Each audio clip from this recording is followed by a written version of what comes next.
The Boston Bruins are kind of back after a 3-0 shutout win over the San Jose Sharks on Thursday. And while a victory over a last-place team is kind of expected, it's a good stepping stone for what will be a big matchup on Saturday in Toronto against the Maple Leafs. Let's talk about who the three stars were and preview that game on Saturday here on a brand new episode of Locked On Boston Bruins. You're Locked On Bruins, your daily podcast on the Boston Bruins. Part of the Locked On Podcast Network, your team every day.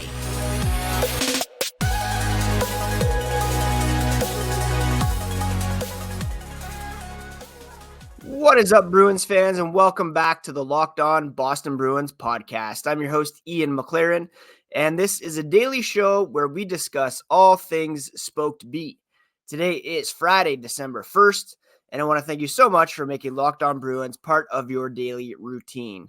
Free and available on your favorite podcast app and on YouTube. And I'm so dedicated to this podcast that I'm recording on my birthday. And as Bessie jumps on my laptop here, she's saying hello. I want to show you, look at this sweet Wrexham hat that I got for my birthday. Quick reminder, you can find the podcast on social media at Locked NHL Bruins. And you can find me, my dad jokes, hoggy thoughts at Ian C. McLaren. Today's episode is brought to us by FanDuel. FanDuel is the top choice for moneyline bets of the Locked On Podcast Network. And right now, new customers get $150 in bonus bets with any winning $5 moneyline bet. That's $150 if your team wins. Visit FanDuel.com/lockedon to get started. The Bruins came into last night's game losers of 3 in a row, including one against the pretty woeful Columbus Blue Jackets.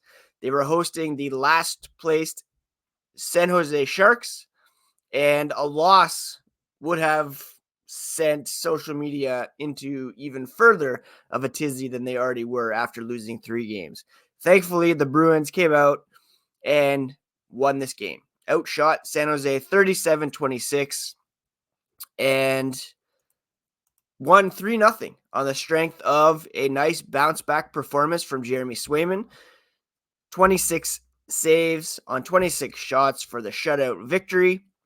And some pretty timely lineup or line shuffling that really paid off for head coach Jim Montgomery. Most notably, a goal scored by Danton Heinen in the first period that put the Bruins up and gave them a lead that they would not relinquish. Danton Heinen had been put on a line with Brad Marchand and Matt Poitras, an attempt to get the offense going a little bit. And it paid off as Heinen took a very nifty pass from Matt Poitras and buried it in the first period. And again, what served as the game-winning goal. It was a very nice move for Poitras and really impressive all around. And Jim Montgomery had a lot of kind things to say about Danton Heinen coming into, or after last night's game, I should say. He, as we all remember, came into training camp on a professional tryout. He was not signed to begin the season. In fact, I think he missed the first 8 games or so. Not even missing, just kind of sitting around, being patient, waiting for his turn, seeing if his number would get called, and seeing if he would be signed to a contract. Indeed, he was. Got off to a bit of a slow start, but he's quietly been very effective offensively in recent games. He's got 7 points in 14 games overall, 3 goals, 4 assists, and he's got 6 points in his last 8 games, and his ice time has slowly been ticking up as well. In training camp, he was fighting with guys like Jesper Boqvist, Alex Chiasson, who was also on a PTO, Matt Poitras even, looking to get some playing time. And while Chiasson was sent away, Boqvist was buried in the AHL, Poitras stuck around, and these two find themselves playing together and playing very well alongside Brad Marchand. Before the game, Montgomery said of Heinen, what we've seen from him is a guy who's playing the right way. He's reloading well. They keep track of 50-50 battles, and he's winning 64% of them. So they're getting the puck when he's on the ice. He's ending plays, and they're going the other way, or he's keeping pucks alive in the offensive zone. He's made a lot of good offensive plays, either support plays, but also primary, and they've encouraged him to shoot more. And he's done that the last 5 games. And again, it paid off last night with that goal that was eventually the game winner. Brad Marchand said of Heinen, he's very good and responsible all over the ice. Always seems like the puck is around him. Really sneaky good two-way player. Strong defensive stick. Very smart with the puck. Incredible IQ with the puck and hockey IQ away from it. A huge addition to the group, and it's fun to see him do well. He's much more mature and stronger than he was during his previous stint with the Bruins back in 2016 to 2020. He, of course, was sent to Anaheim that season. He handles the pace a lot better now, Marchand added.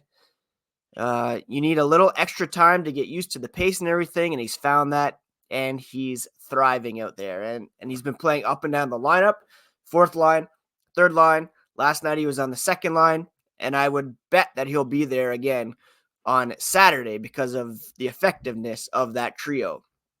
I had talked about this a few days ago, maybe putting Jake DeBrusk with Zaka and Pasternak, and then having Patra and Marchand paired together to kind of get some offense going.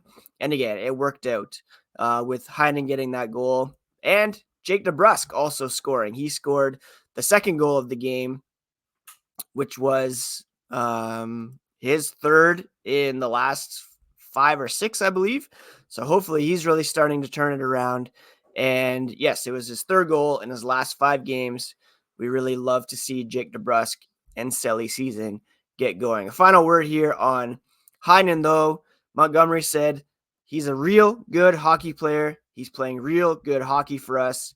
He's making plays all over the ice, and he's making those around him better. And what more could you ask for from a guy who's making $775,000? Really setting himself up to stay in Boston more long-term past this season. But good on Heinen for being patient through that PTO and starting the season without a contract, and for making good on his opportunities here. He, for me, was so good last night and a big reason why this team won. We'll talk about the other 2 stars here as the podcast continues. As the weather gets colder, the NFL offers Stay Hot on FanDuel. Right now, new customers get $150 in bonus bets with any winning $5 money line bet. That's $150 if your team wins. If you've been thinking about joining FanDuel, there's no better time to get in on the action. And it's not just for NFL. You can bet on hockey, basketball as well. The app is so easy to use, and there's a wide range of betting options like spreads, player props, over-unders, and more. So visit FanDuel.com/lockedon today to get started. And of course, tell them Locked On sent you. Visit FanDuel.com/lockedon to get in on the action this NFL, NHL, NBA season. FanDuel is the official partner of the NFL. Did you know that Locked On has launched the first ever national sports 24/7 streaming channel on YouTube? Locked On Sports Today is here for you 24/7, covering the top sports stories of the day with local experts from our Locked On local and national shows. Go to Locked On Sports Today on YouTube and subscribe to the first ever national sports 24/7 streaming channel. Thank you so much once again for making Locked On Bruins part of your day. Free and available on your favorite podcast app and on YouTube. And I should add, this beautiful Wrexham hat was a gift from my wife, Lauren, on my birthday. Thank you so much. Lauren is in the room as I record, as is our son, Ewan, who's homesick, and our cat, Bessie, who you saw earlier and who's now lying on the bed like a sweet little precious darling that she is. All right, let's talk about the other 2 stars of last night's game. Could give honorable mention to Jake DeBrusk, who scored a goal, like I mentioned, but got to give it to Jeremy Swayman, who had a nice bounce-back game after a few rough starts. He hadn't looked Swayman-esque recently, with save percentages of .895, .852, .894 in his last 3 starts. I usually talk about he's fairly nonplussed and unflappable in the net, but hadn't been playing his best lately. Part of that due to the fact that the team in front of him was kind of mid as well. But he came back, shut out the San Jose Sharks, not the most offensively talented team in the league. They only recorded 26 shots, but still, a shot in the NHL is a shot, and you got to make the saves. And he did that, thankfully, getting the shutout and giving the Bruins a little breathing room here after that 3-game losing streak. My third star of the game is a guy who didn't score, didn't record a point, I don't believe, but he filled the stat sheet otherwise. 3 hits, 3 shots on goal, and a big fight from Trent Frederic last night. And it was a big one because he was standing up for his captain, who had been crunched into the boards earlier in the game. Should have been a boarding call, should have been a 5-minute major, but it was assessed a minor penalty by Giovanni Smith, 2-minute boarding penalty. He came off from that, and later on in that period, Trent Frederic dropped the gloves. A big talking point around this team lately has been perhaps a lack of toughness, a lack of response. Of course, the supposed quote-unquote enforcer for this team is on a leave of absence and in the player assistance program, awaiting a court date in January. So Frederic stepped up in a big way last night and showed his all-around game and his willingness to mix it up in a big way. So good on him for doing that, and it was enough to earn him the 3rd star in my books. The Bruins overall dominated play for the most part. It wasn't the most high-event hockey game, but still, they were able to get it done. 5-on-5, attempted the opposition 47-41. Shots were 30-22. They dominated scoring chances 26-17. High danger chances were 14-10. And in all situations, a similar story. 54.6% of the shot attempts, 60% of the scoring chances. You might have wanted to have seen that tilt even more in favor of the Bruins, considering they were playing the Sharks, but a win's a win, and we'll take it, and hopefully they can get another one here on Saturday as they travel to Toronto to take on the Maple Leafs, a game that we will preview here as the podcast continues. A new NHL season brings all sorts of possibilities. David Pastrnak could score 60 again. The Bruins could hoist the Stanley Cup. And you could win big by playing daily fantasy hockey on Sleeper, the official daily fantasy app of the Locked On NHL Network. Sleeper is our number one choice for daily fantasy sports, especially daily fantasy hockey, because with Sleeper, you can win 100 times your cash in daily fantasy hockey contests. All you have to do is pick whether players like Connor McDavid, Alex Ovechkin, Sidney Crosby, David Pastrnak will record more or less on their sleeper projections for goals, assists, saves, plus minus, and more in any given game. To win 100 times your bet on Sleeper, you need to correctly predict the outcome of 8 player stats. Use promo code LOCKEDONNHL and you'll get up to a $100 match on your first deposit. Terms and conditions do apply. That's code LOCKEDONNHL on the Sleeper app. See Sleeper's terms of use for details and locational availability. The Boston Bruins are in action once again on Saturday, taking on the Toronto Maple Leafs in a contest between Atlantic Division rivals. And before we talk about that, there was an announcement yesterday by the Hockey Hall of Fame. And being fairly local, it's definitely something that I am going to take advantage of over the next year. Today, if you don't know, is the actual anniversary of the Bruins' first ever hockey game, which is pretty cool. I never realized that I shared a birthday with the Boston Bruins. How cool is that? December 1st was when the Bruins played their very first game back in 1924. The Bruins played the Montreal Maroons at Boston Arena on this date in 1924. Smokey Harris and Carson Cooper. Oh, man, I remember those guys. They were legends. Had the goals in a 2-1 victory over the Maroons. And to commemorate the Bruins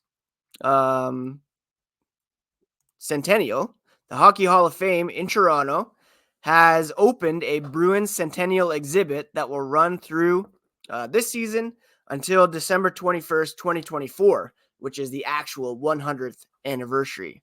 They have curated artifacts ranging from 1926 to 2018, and it displays the history of the first U.S.-based NHL team to reach its centennial, the third club overall. There's a miniature Stanley Cup that was presented to Art Ross to commemorate the team's first cup back in 1929. There is just so much. Bobby Orr's 60th regular season point stick from 1968-69. So many artifacts. Ray Bourque, Patrice Bergeron, and I, for one, am very much looking forward to making the trip into Toronto to check this out.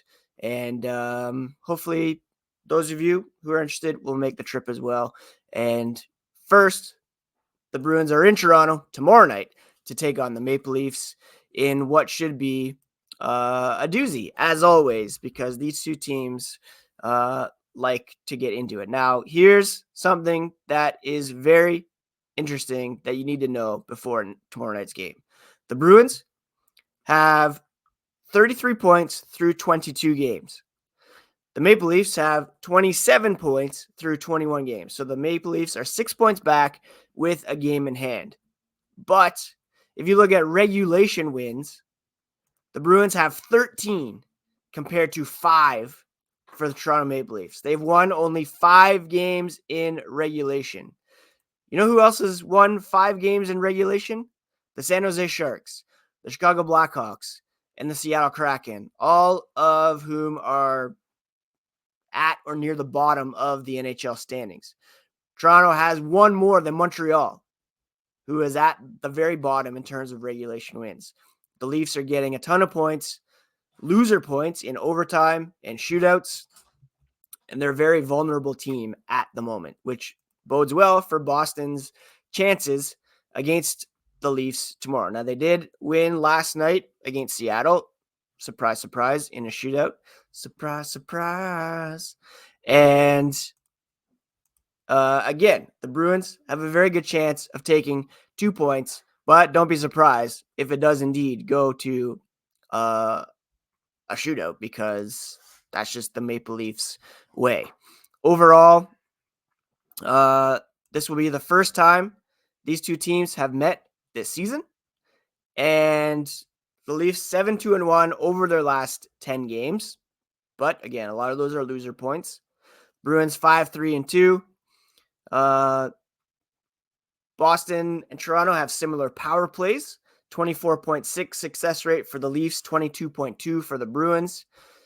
Boston's penalty kill has slipped a bit lately. They're 4th ranked right now, but much better than Toronto, who's at 18th. They've killed only 78.9% of their power plays. Toronto defensively, not a juggernaut. They rank 19th, 3.29 goals against. The Bruins are at 5th at 2.5. Fairly evenly matched offensively, if you can believe it. Toronto has so many offensive weapons. Austin Matthews, Mitch Marner, who had a hat trick last night, William Nylander. But they're averaging only 3.29 goals per game, which is fewer than the Bruins at 3.32. Bruins having much better depth than the Maple Leafs at this point. Actually, what am I talking about? The Bruins and Leafs played back on November 2nd already. So it's not the first time, it's the second time. That result, a shootout. Boston won 3-2 in that one. So fully expect this game to go to a shootout on Saturday night. It'll be 7 p.m. Hockey night in Canada. Should be a good one. I'm looking forward to it.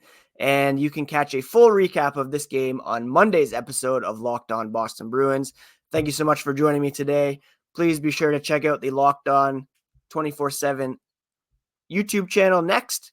And please do subscribe if you have not already. If Locked On Bruins is in your Spotify Wrapped, tag me on social media. Love to see those kind of messages. Have a great weekend, friends. Take care of yourselves. Take care of each other. We'll talk to you again here on Monday.